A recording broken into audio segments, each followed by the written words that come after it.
காலங்காலமாக கந்துவட்டி கொடுமையில் சிக்கி சீரழியும் மக்களுக்கு ஆபரேஷன் கந்துவட்டி தீர்வை தருமா? கந்துவட்டி தடை சட்டம் சொல்வது என்ன? பார்க்கலாம்.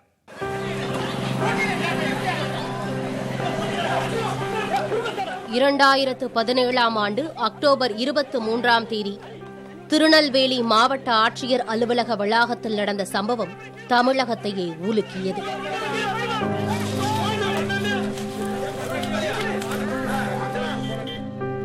கந்துவட்டி கொடுமையால் ஒரே குடும்பத்தைச் சேர்ந்த 2 பிஞ்சு குழந்தைகள் உட்பட 4 பேர் தீக்குளித்து தற்கொலை செய்து கொண்டனர்.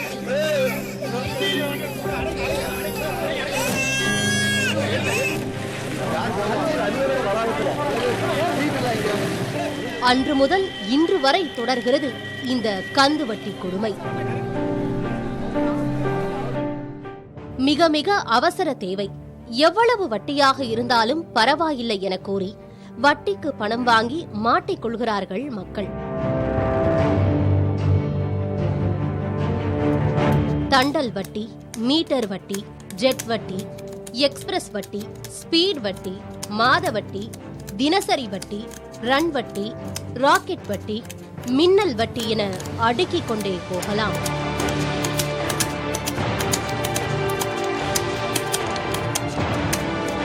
ஒவ்வொரு வட்டியும் வெவ்வேறு வகையில் வசூலிக்கப்படுகிறது.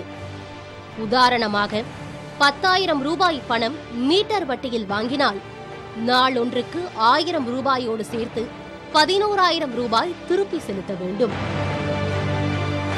இதே மின்னல் வட்டியில் வாங்கினால் மின்னல் வட்டிக்கு 10,000 ரூபாய் வாங்கினால் ஒரு நாளில் திருப்பி அளித்தால் 1000 ரூபாய் சேர்த்து 11,000 ரூபாயாக வழங்க வேண்டும்.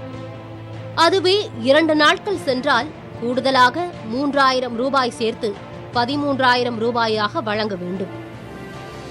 அதாவது முதல் நாளுக்கான வட்டி 1000 ரூபாய், 2ஆம் நாளுக்கான வட்டி 2,000 ரூபாய் என 3,000 ரூபாயை மின்னல் வட்டியாக வழங்க வேண்டும். இல்லையென்றால் பிரச்சனைகளை சந்திக்க நேரிடும்.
இனி உயிர்கள் பறிபோகாமல் தடுக்க முடியும்.